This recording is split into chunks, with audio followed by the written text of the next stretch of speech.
अस्सलाम वालेकुम स्टूडेंट्स। आज हम चैप्टर 9 स्टार्ट करेंगे। चैप्टर 9 का नाम है introduction to coordinate geometry. Exercise start करने से पहले दो डेफिनेशंस हैं, छोटी सी वो समझ लें। पहली है प्लेन ज्योमेट्री। प्लेन ज्योमेट्री क्या होती है? Study of geometrical shapes in a plane is called geometrical shapes.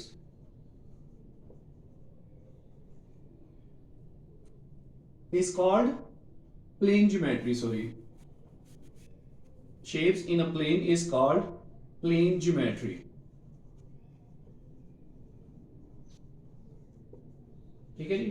यानी हम प्लेन में किसी में अगर कोई ज्योमेट्रिकल शेप्स डिफरेंट टाइप्स की, जैसे rectangle, triangle, square etcetera, different geometrical shapes को जब हम किसी प्लेन में स्टडी करते हैं तो वो प्लेन ज्योमेट्री कहलाती है।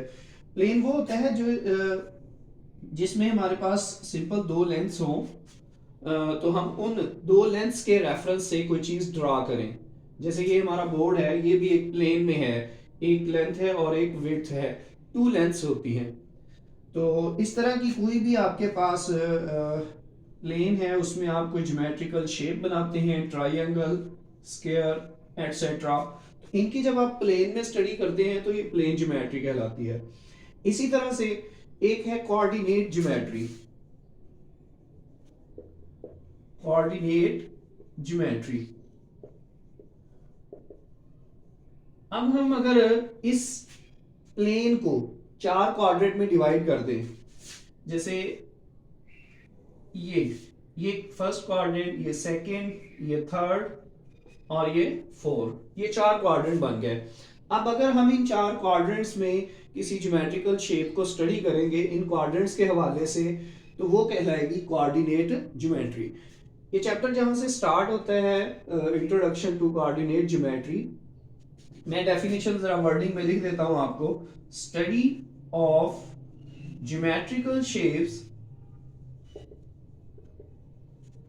shapes in coordinate plane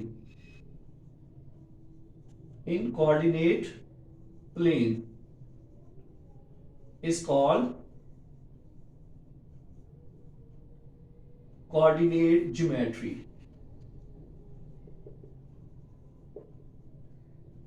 तो इसे हम कहते हैं कोऑर्डिनेट ज्योमेट्री।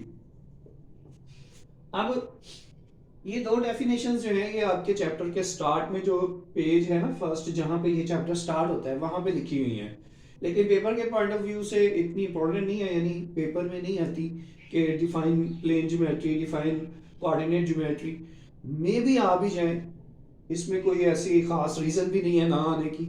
तो ये दो डेफिनेशंस हम पहले देख लेते हैं ये क्या है। अच्छा, उसके बाद आपको ये बता दूं, कोऑर्डिनेट ज्योमेट्री आप चैप्टर 8 में ऑलरेडी डिस्कस कर चुके हैं, पढ़ चुके हैं कि कोऑर्डिनेट ज्योमेट्री को हम, कोऑर्डिनेट प्लेन को हम कार्टेशियन प्लेन भी कहते हैं। तो इसका मतलब ये हुआ, कार्टेशियन प्लेन में या कोऑर्डिनेट प्लेन में जब हम किसी ज्योमेट्रिकल शेप की स्टडी करते हैं तो वो कोऑर्डिनेट ज्योमेट्री कहलाती है। अब हम बात करते हैं एक्सरसाइज 9.1 की।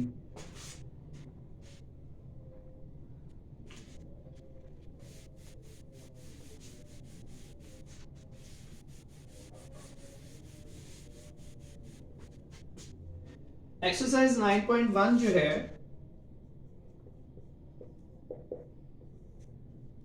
बहुत आसान एक्सरसाइज है।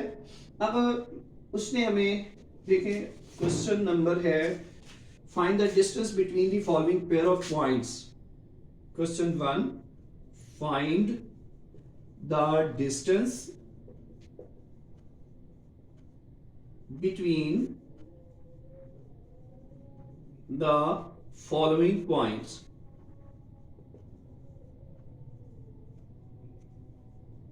जी, इन पॉइंट्स के दरमियान डिस्टेंस फाइंड करें। पहला है हमारे पास ए, 9 2 एंड बी 7 2। ये हमारे पास दो पॉइंट्स हैं, ए पॉइंट है 9 2 और बी पॉइंट है 7 2। यानी किसी भी कोऑर्डिनेट प्लेन में ये हमारे पास एक पॉइंट ए है, सपोज कर ले कि यहाँ पे ए पॉइंट है, और बी पॉइंट सपोज कर ले यहाँ पे है। मैं इसको मतलब सपोज कर रहा हूँ, एग्जैक्ट पॉइंट नहीं बना रहा, इस जगह पे आते हैं। तो ए जो पॉइंट है इसके कोऑर्डिनेट हैं 9 एंड 2, और इसी तरह से बी पॉइंट है, इसके कोऑर्डिनेट हैं 7 2। अब इन दो पॉइंट्स का हमने डिस्टेंस फाइंड करना है कि इस ए और बी के दरमियान कितना डिस्टेंस है। इस कोई भी दो पॉइंट्स दिए गए हो, फर्स्ट क्वाड्रेंट में हो, सेकंड में, थर्ड में, फोर्थ में, या एक फर्स्ट में है, एक सेकंड में है, एक थर्ड में, एक फोर में, एक फोर में, एक फाइव में है, कोई से भी दो पॉइंट किसी भी क्वाड्रेंट में लाई करते हो, उनका डिस्टेंस हम फाइंड कर सकते हैं एक फार्मूले से। वो फार्मूला मैं यहाँ पे ड्राइव नहीं करूंगा क्योंकि वो भी पेपर ऑफ पॉइंट व्यू से इतना इंपॉर्टेंट नहीं है। तो फार्मूला देख लें पहले, हमारे पास फार्मूला है। चले मैं क्वेश्चन स्टार्ट करता हूँ, फिर फार्मूला आगे लिखूंगा। सबसे पहले आप देखें कि ए पॉइंट में आप लेट कर लें, ए पॉइंट जो है इसका आपके पास जो कोऑर्डिनेट है 9 और 2, इसे आप x1 कह लें 9 और 2 को आप कह लें y1, यानी x कोऑर्डिनेट x1 और y कोऑर्डिनेट y1। इसी तरह से सेकंड जो पॉइंट है आपके पास 7 और 2, ये आप x2 लेट कर लें 7 और y2 लेट कर लें 2। ये आपके पास इसके कोऑर्डिनेट्स आ गए। तो अब हम फार्मूला लगाते हैं। फार्मूला है डिस्टेंस का d, ये मॉड आ जाएगा क्योंकि ये पॉजिटिव होता है डिस्टेंस, इस वजह से हम मॉड लगा देते हैं।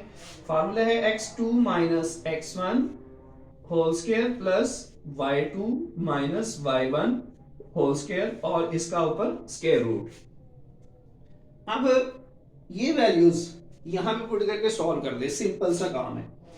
तो अब देखिए x2 है आपके पास 7 और x1 है आपके पास 9, इसका होल स्क्वायर प्लस y2 है आपके पास 2 और y1 है आपके पास 2। 7 माइनस 9 माइनस 2 आ जाएगा, इसका स्क्वायर प्लस 2 माइनस 2 0, उसका स्क्वायर। तो आपको पता है माइनस 2 का स्क्वायर प्लस 4 हो जाएगा, तो 0 खत्म हो जाएगा, 4 का स्क्वायर रूट 2। ये आ गया डिस्टेंस इन दोनों पॉइंट्स के दरमियान। अब ये 2 जो डिस्टेंस है ये सेंटीमीटर में भी हो सकता है, मिलीमीटर में, मीटर में, जो यूनिट उसका उन्होंने इस्तेमाल किया हुआ है डिस्टेंस का वो यहाँ पे आ जाएगा। इसका सेकंड पार्ट एक मैं करता हूं, उसके बाद बाकी पार्ट बहुत आसान है, सिंपल है, वो आप कर लीजिएगा। इसका दूसरा पार्ट जो है वो मैं करता हूं डी वाला। डी है आपके पास a minus 4 square root of 2 और b है आपके पास -4 -3। ये आपके पास पॉइंट है जी। अब जरा इसमें आप लेट कर लें। आपको पता है ये x कोऑर्डिनेट होता है और ये y कोऑर्डिनेट, ये x कोऑर्डिनेट और ये y कोऑर्डिनेट।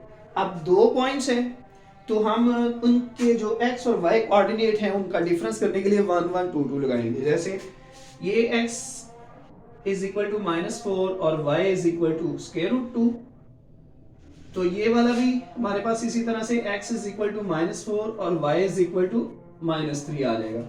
अब देखिए ये भी x और ये भी x, ये इस a पॉइंट का x कोऑर्डिनेट है और ये इस b पॉइंट का x कोऑर्डिनेट है। इन दोनों में डिफरेंस करने के लिए हम a जो पॉइंट है उसके कोऑर्डिनेट्स को x1 y1 कह लेते हैं और b के जो कोऑर्डिनेट्स हैं उसे x2 y2 कह लेते हैं। अब हम सिंपल फार्मूला लगाते हैं, x2 माइनस x1 का square plus y2 minus y1 का square whole square square root, this is the distance. अच्छा, अब दूसरी बात, इस d की जगह पे आप a b भी लगा सकते हैं। ए बी से मुराद ए और बी पॉइंट्स के दरमियान का डिस्टेंस, जो पॉइंट गिवन होंगे आप वो दोनों सिंबल यहाँ पे आप लिख सकते हैं।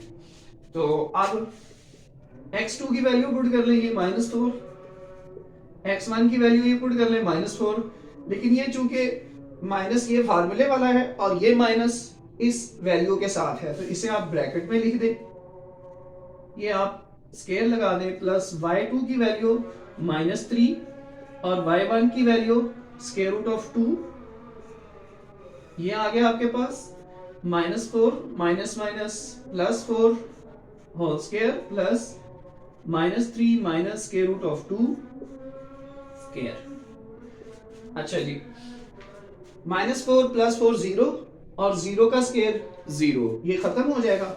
यहाँ हम लिख लेते हैं एक स्टेप में ये 0 आ गया, प्लस यहाँ स्केयर भी लगा लेते हैं, अगले स्टेप में खत्म कर लेंगे। यहां से आप ऐसे करें, माइनस कॉमन ले लें, 3 प्लस स्केयर रूट ऑफ 2 हो जाएगा। यहां से आपने माइनस कॉमन ले लिया। अब माइनस कॉमन लेने के बाद 0 का स्केयर तो खत्म हो गया 0, ये minus into 3 plus square root of 2, इसका होल स्केयर बच गया हमारे पास। ये जो है 0 खत्म हो गया। अब यहाँ पे माइनस का स्केयर है तो माइनस स्केयर को खत्म कर देता है, तो ये आ जाएगा +3 स्केयर रूट ऑफ 2 का whole square. Simple square root square से कैंसिल हो जाएगा, आपके पास आ जाएगा 3 प्लस स्केयर रूट 2। ये आपका आंसर है।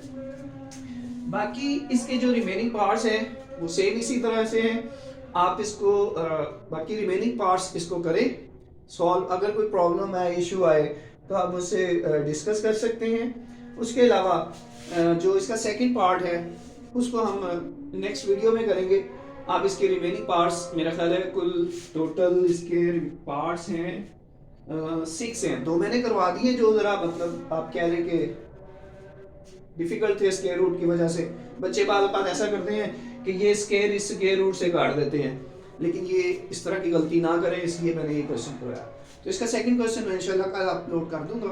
तो इस तरह से हम कंटिन्यूसली रोजाना की एक वीडियो जो है वो चैप्टर 9 से आएगी, और एक वीडियो जो है हम प्रीवियस जो कर रहे हैं चैप्टर 1 स्टार्ट किया हुआ है उसकी एक वीडियो अपलोड किया करूँगा इंशाल्लाह। ओके, अल्लाह हाफिज़।